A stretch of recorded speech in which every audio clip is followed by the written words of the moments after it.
All right. Good morning, everybody. Welcome into another episode of the Marlins Prospects Pod. My name is David Fernandez. I am here today with Joe Frisaro, as always, from manon2nd.com. And today we're going to talk to you about some of the hottest names in the Marlins system, including a guy that could very well be the best pitching prospect to ever come through the Marlins system and a hitter that has absolutely caught fire. Joe, how you doing? I'm doing great, David. Looking forward to this one. A lot's gone on since we talked last week, Oh, and yeah. the show, it just keeps gaining steam, and we're really happy that everyone's tuning in, and I enjoy working with you, David. And we're going to shake it up a little bit today. Early part, we're going to stay on the Marlins, but we're also going to keep in mind that this is a prospect show. Obviously, the Marlins have a great deal of our attention, but we're going to hit on prospects for the Texas Rangers, specifically Ezekiel Duran, who's an outstanding hitting prospect. He's up in the big leagues now. That's going to be later on in the show. But the first part we're going to hit on, and David teased to it, maybe the best, young 19-type-year-old prospect the Marlins have ever had as a pitcher might be in Pensacola right now. Oh, yeah. So we're talking, obviously, about Eury Perez, who last week was the Southern League Pitcher of the Week after I guess it would be 2 weeks at this point because he had another start since then. But again, Southern League Pitcher of the Week after that performance. He has been sort of rocketing through the Marlins system, a very aggressive assignment to Double-A as a 19-year-old. He just turned 19 this year, so really, really young. He got that aggressive assignment to Double-A for 2022. In his first 3 starts, he went 12 innings. He gave up 10 earned runs. He had a 32.7 K rate, a 9.1 walk rate. And then over his last 5 starts, he's really settled in and shown why some people think this guy is a top 15 prospect in all of Major League Baseball. So over his last 5 starts, 26 innings pitched, only 6 earned runs. He's got a nearly 40% K rate, and he's dropped that walk rate to 4.1 for the season with Pensacola. He's 2-1 with a 3.79 ERA. His 0.95 WHIP is second best in the Southern League. He's got a 193 batting average against. He's got 56 Ks, which is good for 5th in the Southern League. He's got 9 walks over 38 innings pitched. He has been so good. Yeah, absolutely. And we've addressed Yuri in the past, and we can never get too much Yuri. And one reason I wanted to kind of circle back to him was, since we last talked, David, and I noted to you that some of my people in the industry that are watching him have their eyeballs on him this year.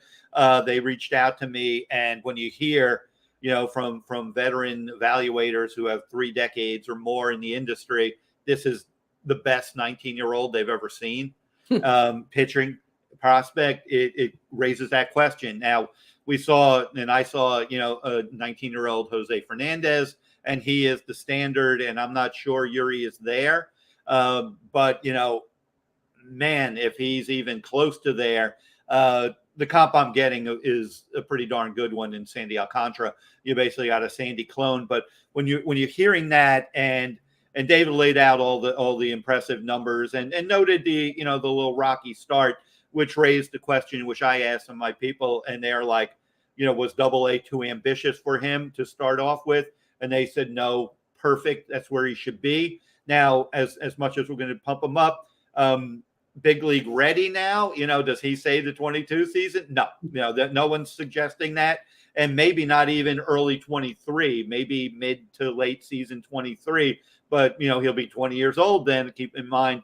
But very special talent. And these are the numbers I love stuff, as you know. I'm about, especially minor leagues, I'm less concerned about numbers, because if you're talented enough, the numbers tend to follow.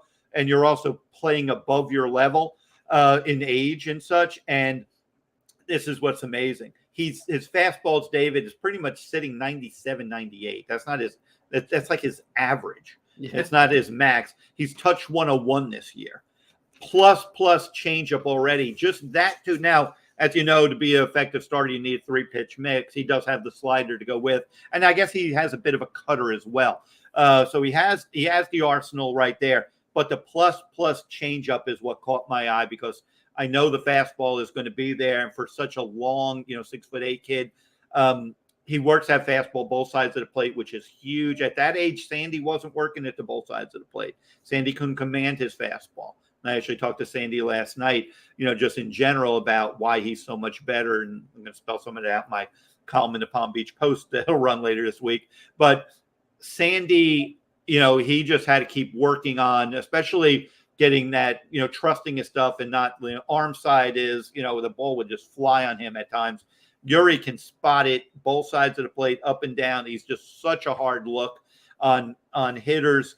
And like I said, that changeup where if you're, expecting 100 miles an hour and you're getting 92-mile-an-hour changeup, we're seeing what Edward Cabrera's 93, 94-mile-an-hour changeup's doing to big leaguers. That's basically, I look at those three pitchers, and it's really exciting. I don't know how the timeline is going to play out for all three, but me personally, and I'm looking for a rotation that's going to have Sandy, Yuri, and Edward in it, and hopefully Pablo. But that's another factor. But I think those guys are all cut from the same cloth in similar kind of styles and body types and stuff. Yeah, it's really interesting. And as you said, the changeup seems to be the thing that has sort of unlocked his potential at this point. And if he continues to sort of work in this way and do these things the way that the Marlins, we've seen, they have a long history of developing pitchers of this type. And it's just really, really exciting. I mean, as you said, there's a world out there where these guys are all on the same pitching rotation. So it's so incredibly exciting for what's going on with the Marlins and with their prospects and with their pitching. So at this point, when you look at his development, what do you think maybe would be the next step for him? I mean, he's at the AA level right now. What do you think is the next step for him? I mean, obviously, assuming he's going to go to Jacksonville next, what do you think is the next thing for him in terms of where he is supposed to go? I think it's as simple, David, as just innings. And I don't think it matters if it's AA or AAA. I think he will be in AAA, but I don't think there's a need to rush him to AAA. Now, they may find that they probably in July, I guess there's always kind of that time later in the minor league season where they're like, hey, let's get the kid up there. Yeah. But I just think it's just innings. And as you noted, we didn't hit on this yet, have we? He got pulled from that last start. I think it was 4 innings. Yeah. And from what I heard, he's fine. It was just a little bit of like a muscle cramp. But an hydration thing, nothing to worry about. And I believe he is lined up tonight to go for Pensacola, meaning we're doing this podcast on Wednesday. So I think they're at Birmingham, I believe they are. So Yuri is set to go there. I just think you just got to kind of monitor him, give him 5-6 innings, but build up innings. And it doesn't matter level of competition just yet. It's a matter is him having enough innings under the. What does he have total, David? I mean, if you have his numbers in front of you, I'll tell you right now. Because this guy, he's just 19 a month or two ago. Yeah. So, of course, kind of lagging here a little bit. Pages are loading. Here we go. All right. So this year, obviously, 38 innings pitched so far. But for his minor league total, he's got 116 innings pitched. So obviously that's something that you're going to want to see up. And that's consistent with what the Marlins have done with some of their other pitching prospects. I mean, we talked earlier this season about how Max Meyer probably should have been with the big club, but we heard Marlins general manager Kim Ng talk about how he just needs more time. And I mean, I'm assuming the more time is kind of what you're touching on, the idea of he needs to build up that inning count. And obviously we haven't seen Max Meyer for the last couple of weeks because of that ulnar nerve irritation injury, but he's working his way back. I'm not saying that, Eury Perez is going to replace Max Meyer at the AAA level, but, it's consistent with sort of how they're treating these pitchers. They're very cautious, especially with these higher end guys. I mean, some, prospect rating systems have Perez as the third best prospect in the Marlins systems. Others have him as the top prospect in the system. They're being very, very cautious with him one way or the other, which is probably why, he hasn't pitched since I think it was June 1st. So it'll be interesting to see how he responds from getting pulled early. And obviously, in the same way that it'll be interesting to see how Max Meyer responds from his most recent injury issues. And, he threw a bullpen session last Sunday, and I think Meyer is slated to go to Jupiter this weekend for some rehab work. And then, if all goes well, he'll be with Jacksonville, but again, these guys, especially the younger ones like Perez, they need to build up those innings, as you said, and continue to develop those pitches and continue to sort of, hone their craft, and we've seen Marlins sort of move pitchers along the way. We saw Braxton Garrett get a start for the Marlins recently. He had the one bad pitch, I guess, against the Giants. But it'll be interesting to track his development as we move forward.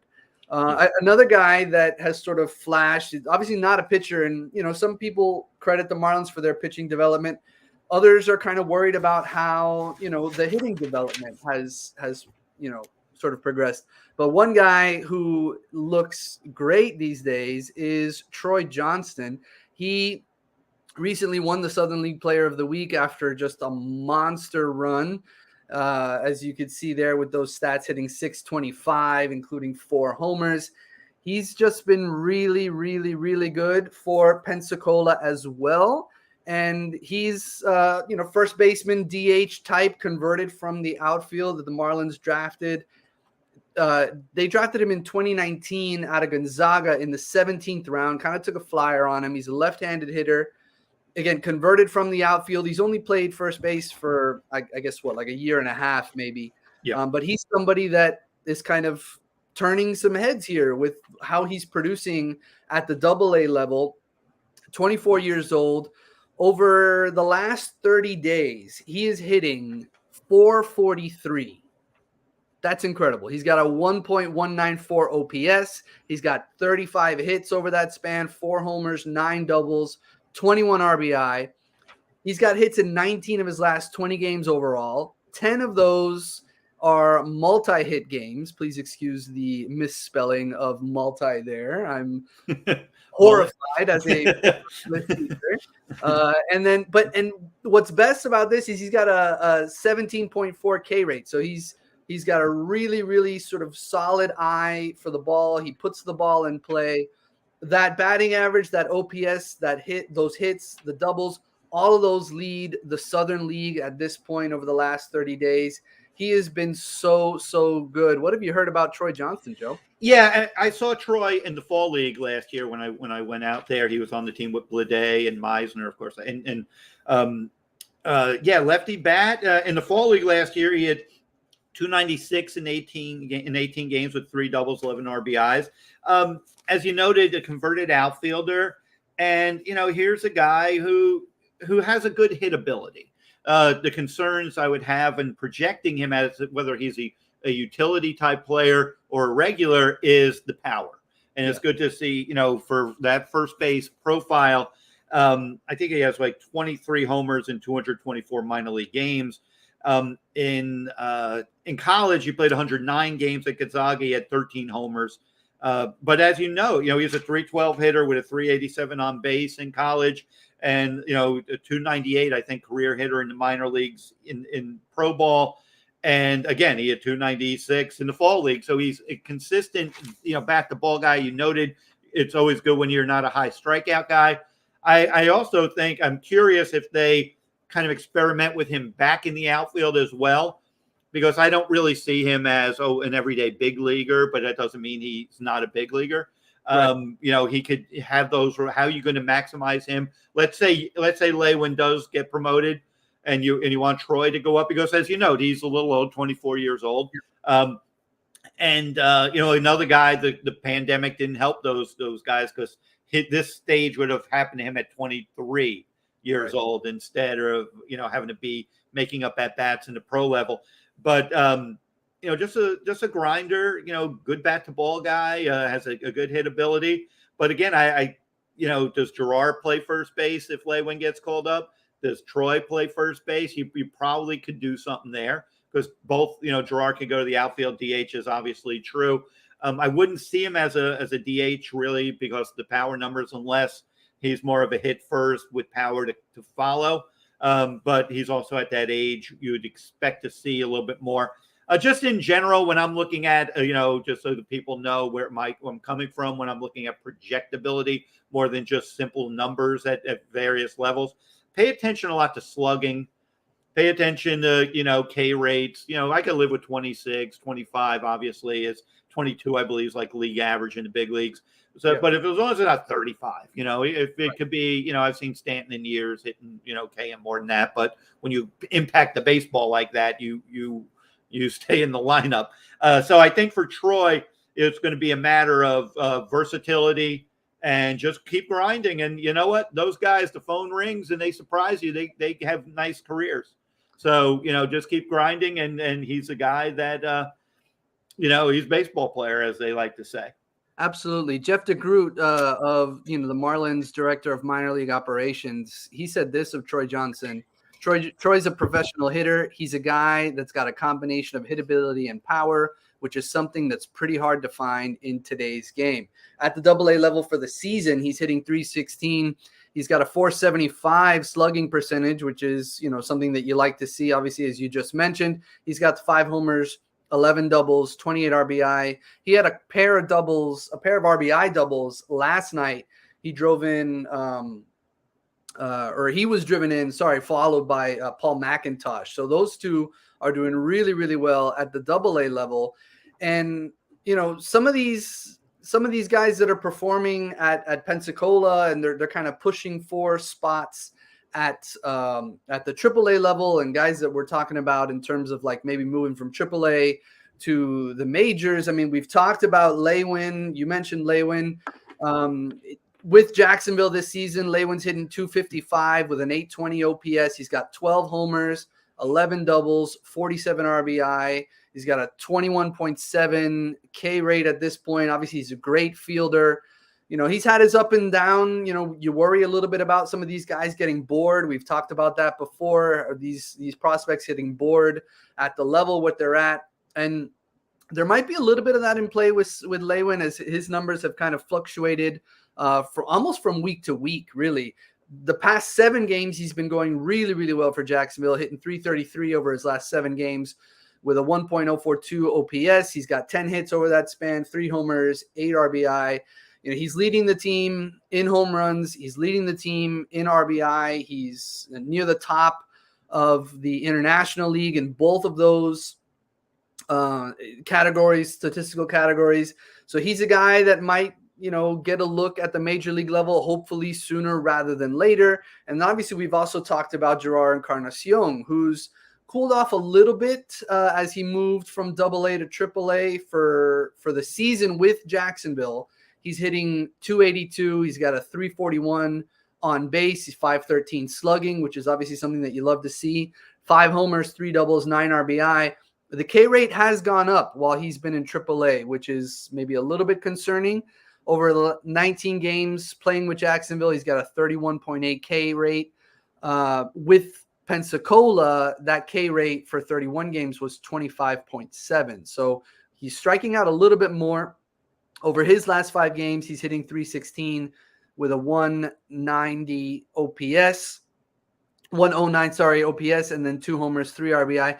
These are all guys, though, Johnson, Lewin Diaz, Gerard Carnacion, they all kind of occupy the same places on the field, the same places on the roster. And then when you look at the major league roster, we're talking about Jesus Aguilar, we're talking about Garrett Cooper, and then when you expand even further, because, Encarnacion's maybe a corner outfielder, Johnston started as a corner outfielder, then that list grows even bigger. The Marlins seem to have this issue where a lot of these guys are kind of overlapping, and then these prospects that we're talking about, they're blocked at the major league level right now. How do you see this sort of playing out over the next couple months? Yeah, I mean, they still feel it's 7 under going into game 2 against the Nationals, and even if they sweep the Nationals, they go to 5 under.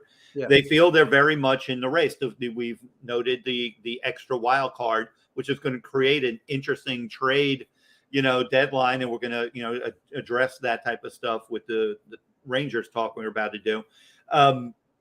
They've held on to so many of their players. I would like to see them a little more proactive to try to create opportunity, because you can't keep all these guys.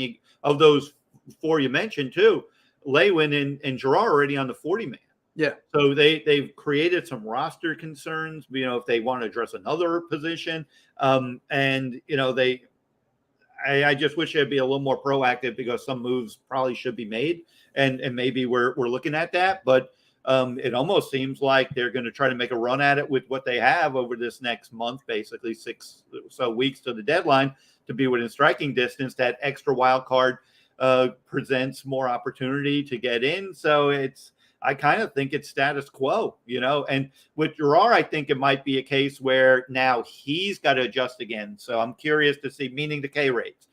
Teams have probably seen the zones on him in, all these guys have well over like 200 plate appearances now, if they've been playing regularly, that now the scouting reports are coming. So now it's whether Gerard takes that next step. It's going to be determined by his adjustments, just to keep that. You like that K rate not to be over 30 for him. The power is off the charts, but the bat the ball. So that's the different dichotomy, where you got Johnston, who's not the power threat, but the bat the ball, and you got Encarnacion, who could change the game with one swing, but not the consistent contact.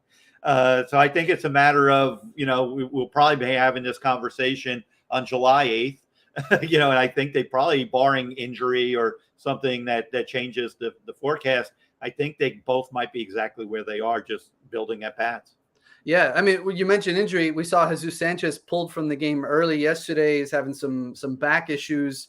If that becomes, an IL stint for him, I know the Marlins are sort of covered at the major league level for the most part, because John Birdie can fill in a little bit. Luke Williams can fill in a little bit in the outfield. Yeah. But when you start to look at all of the injuries that are taking place, I mean, those guys also have to cover in the infield, because Joey Wendell's out and Brian Anderson is out. And Carnacion's the only other outfielder on the 40-man roster. So, if Sanchez is out for, a longer period of time, then, I mean, there's a world where he actually, I guess, has to come up, because they need bodies. Yeah.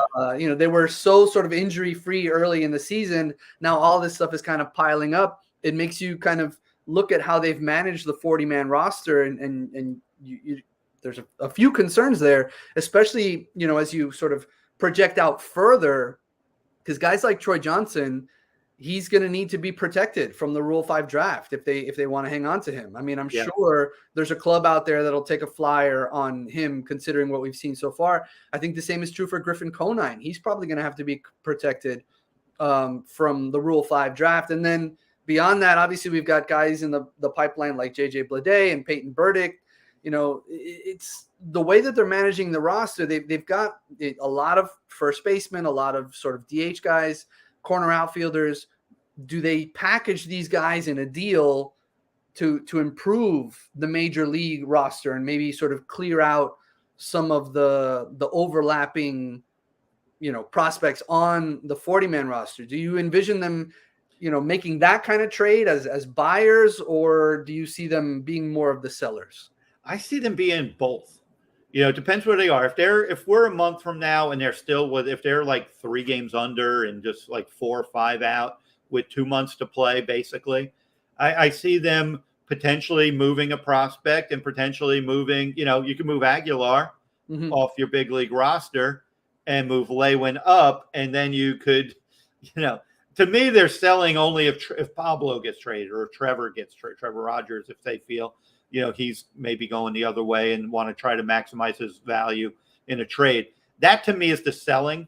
So I don't think it's going to be a traditional. I think they're going to be kind of both. I think they're going to be looking to acquire for saving the season, but also not be hesitant to move off the big league roster for something that addresses another area of need. If you can get a bullpen arm for Aguilar in some sort of package, maybe you go that route, or Cooper, or whoever they deem is most going to bring in the most value at the time. So I think that stuff has to kind of open it up, to see. I do, back to Gerard, is my fear for him is I don't think he's ready right now if think he'll be completely exposed at the big league level. I think this is a year of more of development. Just get him the at bats, get him all. But he, like you say, he's on the 40-man, so they're going to have to make a call, which also can make him a trade piece. Because to get him off the 40-man. But it's going to be fascinating to watch. I want to get into this topic. We were going to talk about Jeffrey Yawn, the Double-A left-handed reliever. We'll get them next week. But I wanted to touch on this. Ezekiel Duran, and this is for our little bit older listeners that might remember back in 2007, July 31st was the trade deadline. The Rangers made a trade with the Atlanta Braves. They traded first baseman Mark Teixeira for left-hander Ron Mahey, catcher Jared Saltalamacchia from right here in Palm Beach County, shortstop Elvis Andrus, pitchers Matt Harrison, Neftali Feliz, and Bo Jones. Well, that ended up being a amazing trade for Texas because you had basically Saltalamacchia, Elvis Andrus, Matt Harrison was a staple in those early 2010s, 11s World Series teams. Remember the Rangers went to the World Series in 10 and 11. In 11, I think Harrison won 18 games. He won 18 games in 12. He won 14 games in 11. Neftali Feliz was a lockdown closer for a number of years. And Elvis Andrus is still, a big league regular at shortstop today. And I bring this up because in Texas, they're kind of reminded of a trade they made with the Yankees last year when they traded Joey Gallo to the Yankees for a prospect package that included Ezekiel Duran, who's a middle infielder, infielder Josh H. Smith, right-handed pitcher Glenn Otto, and infielder Trevor Hoover, I believe is how he pronounces it. Hoover I'm not as concerned about with, but for Joey Gallo and lefty pitcher Joely, how did you pronounce it? Joely. Joely Rodriguez, who the Yankees actually flipped with the Mets. David could give you more on that one. But point being, the Rangers have now starting to reap the rewards of that trade with the Yankees. Glenn Otto's already on the big league staff, made 10 starts. He's like 4-2 with a low 4 ERA. He's been fine. Josh H. Smith went to LSU, lefty hitter, who has a little bit of a Chris Coughlin type of profile for me. I've been watching him a little bit. He's a grinder, gets on base. He's already been hit by pitches like 3 times in 17 plate appearances, but he's a high on base guy, just a grinder infielder. Well, he got hurt after 17 plate appearances. He got hurt in the field, hurt his left shoulder. So he went on the IL. They brought up Ezekiel Duran. He's this prospect I'm very excited about, who's a shortstop by trade, but keep in mind, they got Corey Seager at short, Marcus Semien. They got like $500 million in their middle infield. Yeah, so he might be there. And Brad Miller is on the IL. Ezekiel Duran at 23, and I bring him up because he's right in that age group with some of the guys we're talking about with the Marlins. I saw Ezekiel play in the fall league. This guy's an impactful bat. Defense isn't great, but can play second, third, and short. And he got called up from Double-A. His splits then were 317, 365, 574 slugging. He had 7 homers, 24 doubles, which leads all of minor league baseball. And at the time of the call-up on Sunday or Saturday, I believe it was, all of pro baseball, meaning even the big league level. On Sunday, he hit what would have been a game-winning homer in the 7th inning, but the Rangers bullpen blew that game. And then last night in game 2 of a doubleheader, he went 3 for 5, and his exit velos, and they were all singles, and I wrote those exit velos down. They were like 107.7, 107 even, and 103.3, and 107.7 and 107 even were the hardest hit balls in the game, and the 103.3 whatever was the 5th hardest ball in the game. This guy's an impactful. And this is what I'm talking about when I say slugging. And I wrote it down when you brought Troy Johnston's numbers up. Troy's on base in Double-A is 383. Ezekiel had 365, so obviously a little bit higher for Troy. But slugging, Troy in Double-A is slugging 475. Zeke's slugging 574, almost 100 full points higher in slugging. And this guy, last year in the fall league, he slugged 611. He had 3 homers in 19 games in the fall league, 4 triples and 7 doubles. He's an extra base machine and a really strong, impactful hitter. I see him in the big leagues as about a 260, 270 hitter, easily 20 homer guy, not necessarily 30, 40 homer guy, but you're looking at that kind of profile of a very impactful player. And I wanted to mention him because, we're a prospect show, and I want to put this in for perspective. And this is also a way how you can orchestrate a trade, to capitalize on your inventory. Because Joey Gallo, I can't see how the Yankees do Ezekiel Duran in that trade.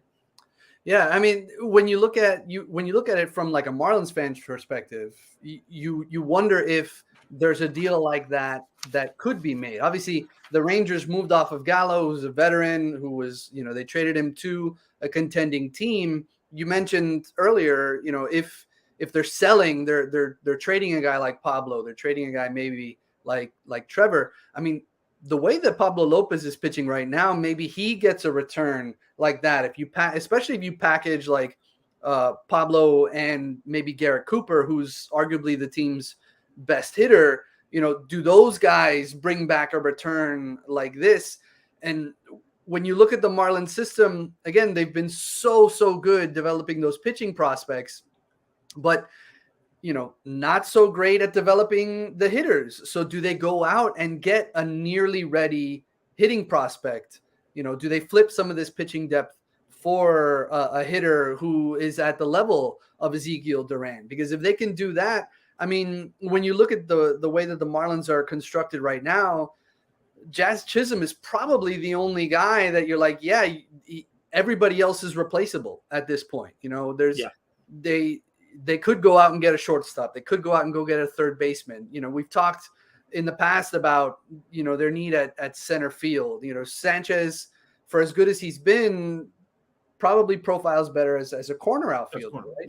Yeah. So you look at so much of what the Marlins need, and you look at deals like that one that the Rangers have made, the Marlins can go in that direction, especially if they don't turn this season around. I mean, they had that team meeting yesterday, and, then they came out and they put 12 up on the Nationals, but, the Nationals are one of the worst teams in baseball. And they're pitching. Yes. Yeah. The starter isn't, up to par. Right. And this, I also bring this up because for fans out there that were watching this show, if you're in the fall league, you get a lot of people's attention. And if you notice, the Marlins traded Meisner right after the fall league. I've mentioned some other players who were in the fall league. All the teams have their eyeballs on these players. And I think we get caught up, and I do too. We all do. We look at what does Pipeline have? Who's the top 20? We all know Bobby Witt Jr. We all know Adley Rush. We know we know Riley Greens and the top 5, top 10 guys. But I'm telling you, a guy like Duran, he might be 70th on somebody's board, but he ain't the 70th best, worst, prospect. He's better than probably another 50 or so ahead of him. And what are you looking at? So these are the guys. Again, I'm looking at that really high exit velo. The bat to ball is pretty darn good. And the knack. If you look at a guy, like I said, 7 doubles, 4 triples, and 3 homers in 19 games in the fall league. What doesn't he do? If you notice, home run hitters hit doubles, they don't usually hit triples. Yeah. So this guy is getting around the bases, and he can flat out hit. So that's the type of guy, and you don't have to get caught up with, oh yeah, but he's 78th or whatever Pipeline has him. No, this guy's legit. He's legit. And I'm not saying he's a superstar, but when like I said, when you're hitting 270, 20 bombs a year in the big leagues, and you could play third because you're in a lineup with Corey Seager and Marcus Semien heating up, and they got some other pretty good players in Texas. He's going to be even better because he's going to have protection in that lineup. But I could see him hitting 5th in that lineup and doing some big damage. And that's where I like to see Miami go. That's what Tampa does. They get the opening, they see the prospects, they see they'll move the Austin, to get the Austin Meadows when they moved Archer a few years ago, then spin Meadows and get, to get this Isaac Paredes, I think is how you pronounce it, who's on the big club for Tampa Bay now, doing a good job. these are the type of moves I like to see the Marlins be thinking, and these type of guys to acquire, because all the scouts have got good grades on these guys, or got grades on these guys because they saw them in that fall league. But again, that's why pay attention to the fall league roster, because it's usually guys you don't necessarily mind moving, because those are the players that's the players you want to showcase in case you have to make a trade. Right. And I mean, and again, the Marlins we've seen some of their prospects do really, really well in the fall league. I mean, JJ Bleday's best run really as a Marlins prospect was at the Arizona Fall League, and he's kind of, regressed a little bit again, unfortunately, at the AAA level. I mean, the power numbers are there, but the batting average isn't where you want it. I mean, he's getting on base, but I mean, who knows? Like, obviously the Marlins are getting into a key stretch here, right? Where they're dealing with the Nationals right now, but then a significant road trip. They're going to Houston, Philadelphia, then they're finally playing the New York Mets.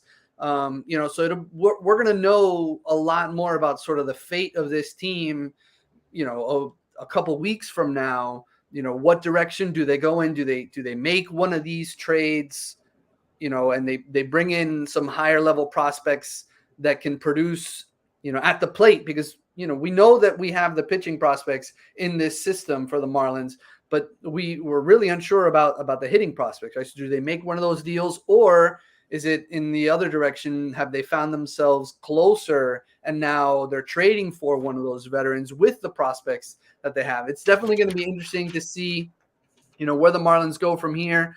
But we've gone for a little more than half an hour at this point, Joe. We've touched on a bunch of interesting names, and I know that, the Marlins have their series with the Nationals going on. We're going to keep an eye on all these prospects. We'll get to Jeffrey Yawn soon, and we'll touch on some of the other guys that are sort of moving through the system. We'll check in on guys like Max Meyer, who hopefully could be back as early as next weekend for Jacksonville.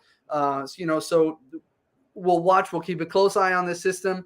If there's anybody, that you would like us to talk about, you could always leave us a comment here on YouTube. You can reach out to us on social media. You can see my Twitter handle right there. I'm trying to point at it. There we go. Couldn't do it. At by DL Fernandez. Joe Frisaro's at Joe Frisaro. You could also get in touch with him at ManOn2ND. Don't forget to check out the link below, that one down there, scrolling through dugoutmugs.com/ManOn2ND. You can get your hands on one of these awesome dugout mugs to enjoy the beverage of your choice. David, can I interrupt real quick? Yeah. Just a programming note. I'm going to be on vacation next week. Yeah. So, unless David wants to do it solo, but, or get a pinch hitter, I'm open to that, whatever his schedule dictates. But I'll be out of town, so there'll be no, from my end of it at least. You're in good hands if David keeps it going. But otherwise, I will see you in 2 weeks, and take us out of here, David. Yeah. So, enjoy the vacation, Joe. I don't know that I'm going to do it solo. That's always a little awkward kind of talking to yourself. We'll see. Maybe I'll pull in a pinch hitter, but one way or the other, we will have you covered here with the Marlins Prospects Pod. We'll touch base with some of the top names in the system. And again, if there's anybody that you want us to talk about, make sure that you let us know, comment, reach out on social media. Make sure that you like and subscribe to the 5 Reasons Sports YouTube channel. You got great sports content, South Florida sports content, talking about the Dolphins with their OTAs, what are the Heat going to do in the draft, all sorts of things.